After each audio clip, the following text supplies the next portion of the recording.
may chismis ako sa inyo. Nag-trending dito sa TikTok. Kasi nga, buy one, take one sila. Ito yung Sexy Man perfume. And sa halagang below 100 pesos lang yan. Makikita nyo yung presyo dito sa Yellow Basket. I-check nyo na, i-check out nyo na rin.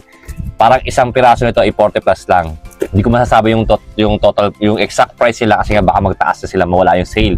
Pero hanggang mura pa sila ngayon, bumili na kayo at i-check out nyo na. Baka sa susunod, magmahal na sila ulit. Itong blue and black, mas mild yung blue and mas matapang yung blue kasing tapang natin. Pero yung blue, dahil mild nga, yun, kahit may sipon ako, naamoy ko pa rin naman siya. Pero mas gusto ko yung black kasi nga matapang siya kasing tapang natin. Joke lang. Pero matapang siya kumpara dito sa blue.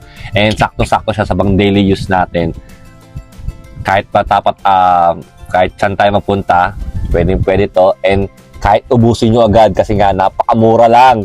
Kaya check out nyo na. Yan na yung Yellow Basket. Thank you guys sa mga bibili and sa mga hindi. Thank you pa rin. Thank you for watching.